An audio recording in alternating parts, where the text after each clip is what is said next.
सुना हो किस्सा, एक पीर साहब थे, उनकी बीवी उनको पीर ही नहीं मानती थी। हक तेरे जैसे 336 पीर रोज़ देखती हूँ। एक बार उस औरत ने देखा कि आसमान पर एक पीर साहब उड़ रहे हैं, मुसल्ला हवा में बिछा हुआ है और उस पर खड़े होकर नमाज़ पढ़ते हुए जा रहे हैं। तो औरत ने अपने शौहर से कहा, एक तुम पीर बने फिरते हो, आज मैंने पीर देखा है। देखा है? कहाँ? आसमान में। कैसे देखा? का मुसल्ला बिछाया था। अच्छा, हवा में उड़ रहा था। बीवी ने कहा, हाँ तुम्हें कैसे मालूम? नमाज पढ़ रहा था ना। हाँ। हवा में उड़ रहा था ना। हाँ। वो मैं ही तो था। उसका शौहर बोला, वो मैं ही तो था। बीवी झट से कहती, हाँ मुझे लगा कि तुम थे। कहा क्यों? कहा इसीलिए तो टेढ़े टेढ़े उड़ रहे थे, उड़ना नहीं आ रहा था तुम्हें। फिर कभी निकाल दी। अभी तक उसकी तारीफ कर रही थी, जब सुना कि ये कह रहा कि वो मैं ही तो था, तो कहती तभी तो टेढ़े टेढ़े उड़ रहे थे। और एक मुरीद ने अपने पीर को ख्वाब में देखा कि जन्नत में घूम रहे हैं, 70 हूरों के बीच में बैठे हुए हैं। हमारे पीर साहब जन्नत के शहद और दूध की नहरों में गोते लगा रहे हैं। सुबह आँख खुली उनकी, कहने लगे अपने पीर साहब को जाके खुशखबरी सुना दूँ कि अरे तुम तो जन्नती आदमी हो। जैसे ही पीर साहब गए, पीर साहब के घर मुरीद गया, उसने दरवाजे को दस्तक दी तो क्या देख रहा, अंदर आवाज़ें आ रही हैं, तड़ा तड़ तड़ा तड़। उसने झांक के देखा शायद पीर साहब पिट रहे हैं। उसने सुराख से ऐसी झांक के देखा तो क्या देखता है कि पीर साहब की बीवी झाड़ू से पीट रही है पीर को। वो कहता रहे यार ये क्या हो गया, मैंने तो ख्वाब में देखा है कि पीर साहब जन्नत में घूम रहे हैं, 70 हूरों के बीच में बैठे हुए हैं, यहाँ तो एक नहीं सब अल्लाह ही इनसे। ये बेचारा जाने लगा, पीर साहब दरवाज़ा खोलते हैं, कहाँ जा रहे हो? मैं जा रहा हूँ घर। इधर आओ। क्यों आए थे? अरे कुछ नहीं यार, आया था बहुत बड़ी खुशखबरी सुनाने, लेकिन अब मूड ख़राब हो गया मेरा, मैं जा रहा हूँ। कहा क्या हुआ? अरे क्या क्या हुआ यार? अरे बताओ ना क्या हुआ, क्या परेशानी थी? अरे कुछ नहीं पीर साहब, रात में मैंने ख्वाब में देखा था कि 70 हूरों के बगल में आप बैठे, वो इधर से बोसा ले रही है, वो इधर से पकड़ रही है, और आप मस्त हैं, दूध की और शहद की नहरों में गोते लगा रहे हैं, जन्नत की नेमतों से मुस्तफीद हो रहे हैं। मैंने सोचा कि आपको खुशखबरी सुना दूँ, यहाँ देख रहा हूँ कि आप झाड़ू से पिट रहे हैं, अपनी इतना बुरा हाल आपका। तो पीर साहब हार मानने वाले कब हैं? पीर साहब ने कहा, मेरे मुरीद तुमने ख्वाब तो बिल्कुल सही देखा, ख्वाब में मैं ही था। खाक तुम थे, यहाँ झाड़ू से पिट रहे हो, मैं था। अरे सुनो तो पहले, तुमने ख्वाब में जो मुझे देखा जन्नत में, वो बिल्कुल सही देखा, वो अल्लाह ने मुझे ही को जन्नत दी है, लेकिन वो जन्नत मिली कैसे वो तुम्हें मालूम है? कहा मैं क्या जानूँ? कहा अपनी बीवी के हाथ से रोज झाड़ू से पिटता हूँ और उसी पर सब्र करता हूँ, इस सब्र के बदले में अल्लाह ने मुझे जन्नत दी है। पीर साहब हार मानने वाले कब हैं? मौलवी और पीर कभी हार मानता है? कभी नहीं मानता। वो कौवे और कबूतर वाला चुटकुला सुने हैं ना आप? एक शिकारी के जाल में कौवा भी फंस गया और कबूतर भी फंस गया। तो कौवा भी रो रहा था, काँ काँ काँ, कबूतर भी गुड़ गुड़ गुड़ फंस गया। तो कौवे को गुस्सा आया, कौवे ने कहा चुप, गुड़ गो करते करते कान पका दिए मेरे। तो कबूतर बोला तू भी तो काँव काँव काँव काँव कर रहा है, तूने तो मेरे कान पका दिए। तो कौवा बोला बे मैं तो इसलिए रो रहा हूँ कि कबूतर बोला अरे मैं तो इसलिए रो रहा हूँ कि मैं तो हलाल हूँ और ये शिकारी मुझे जाल से निकालेगा और काट के ज़िबा करके खा जाएगा, मुझे तो कटना ही कटना है, इसलिए मैं रो रहा हूँ। तूने काँव काँव काँव काँव करके मेरे कान काय पका दिए, चुप। कौवा बोला मैं तुमसे ज़्यादा परेशान हूँ। कबूतर बोला मुझसे ज़्यादा परेशान हो? अरे तू तो हराम है, तुझे तो जाल से निकाल के उड़ा देगा शिकारी, तेरा क्या करेगा? या पिंजरे में बंद कर देगा तो खाना पानी देगा, तू कटेगा थोड़ी, हमें तो कटना है। कौवा बोला चुप, कटना है कटना है, ये जाल किसी जाहिल का नहीं है जिसमें हम फंसे, ये एक मौलवी साहब का जाल है जिसमें हम फंसे हैं। कबूतर बोला क्या कि हाँ? तो कबूतर ने पूछा कि मौलवी साहब का जाल हुआ तो क्या हुआ?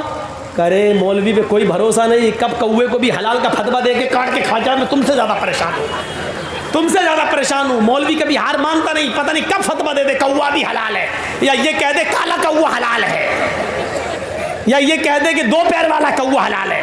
उसका कोई भरोसा नहीं कब हलाल का फतवा दे और हमको काट के खा जाए। मौलवी पीर कभी नहीं हारता, कभी नहीं, सब परेशान है इनसे।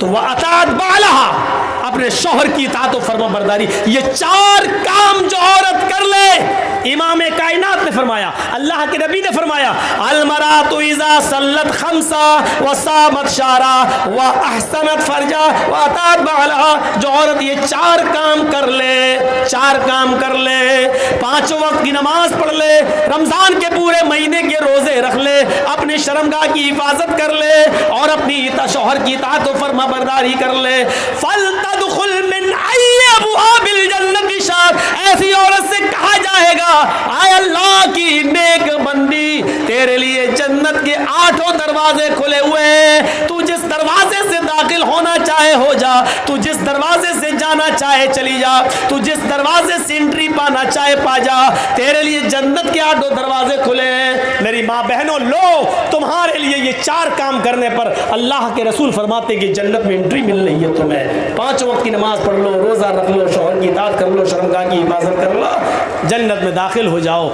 ये जन्नत में जाने का एक रास्ता है।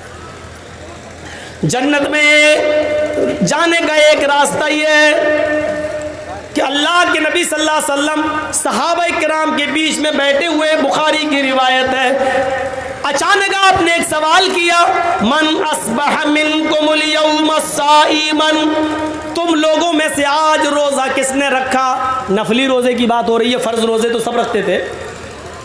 आए सहाबियों बताओ, तुम लोगों में से नफली रोज़ा किसने रखा? फ़क़ाम अबू बकर फ़क़ाला अना या रसूल अल्लाह, अबू बकर सिद्दीक़ उठते और कहते हैं, अल्लाह के रसूल मैंने। कहा बैठ जाओ। लोगों रोज़ा रखने में अबू बकर आगे निकल गए।